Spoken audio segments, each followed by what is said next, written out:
Welcome back to Uprising. I'm Sonali Kohatkar. A hunt is still on for two suspects in the armed attack on the offices of the French satirical magazine Charlie Hebdo, which killed 12 people. They are 32-year-old Sharif Kouachi and his 34-year-old brother Saeed Kouachi. An 18-year-old man named Murad Hamed surrendered yesterday. It is believed that he was the getaway driver. However, his fellow students say that he was in class at the time of the attack and have started a social media campaign, #MuradHamedInnocent. Meanwhile, a female police officer was killed over the past 24 hours in France, but it is still unclear if her death was related to the incident in question. The brazen attack that took place yesterday is being dubbed the worst attack on French soil since the Algerian War.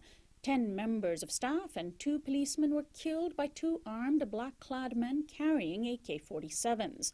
For our television audience, here is a cell phone video from a bystander of the shooters leaving the building and getting into a car.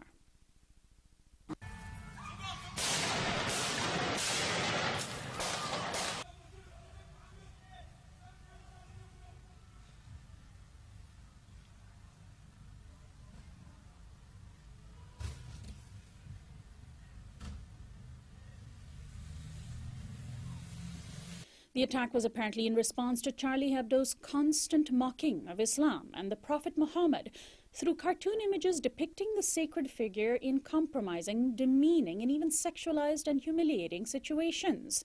French President François Hollande and German Chancellor Angela Merkel immediately denounced the attack and defended the right to free speech. But many fear that the incident will set off a witch hunt against Muslims in Europe. In fact, there was already an incident overnight of 4 training grenades being thrown at a mosque in France. One exploded, but no one was hurt. In southern France, a shooter opened fire on a Muslim prayer room.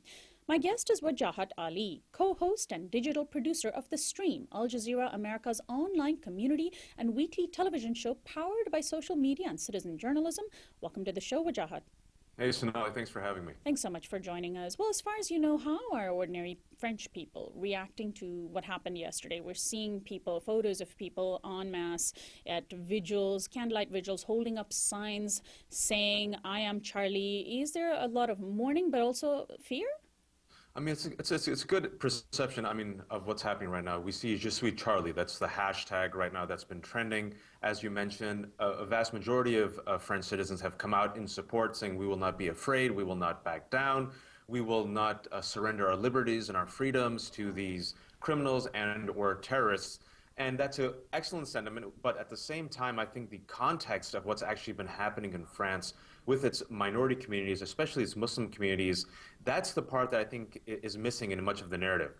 There seems to be a shift within a segment of French society, especially in the past 10 years, especially after 9/11, that has moved, if you will, more rightward.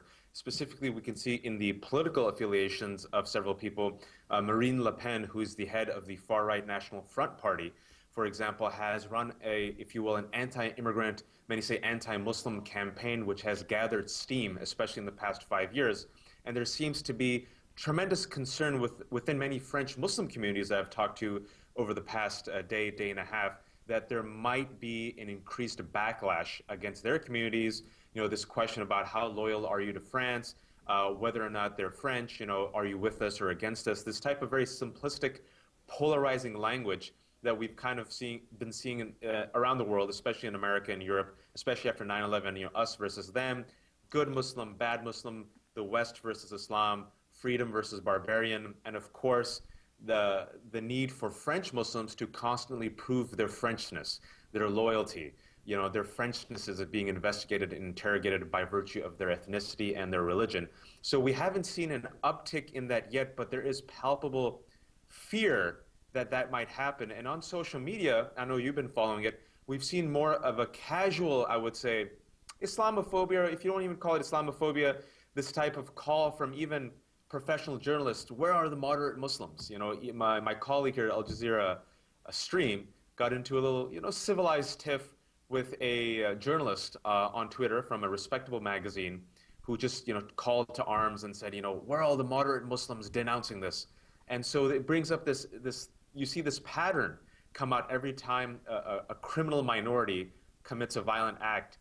It seems that the Muslim population and Muslim communities, not only in France, but globally, seem to be scapegoated, and they go through this hazing process of proving that they're American, or if they're French, or if they're Australian, and how loyal they are. It seems to be this recurring narrative. Right.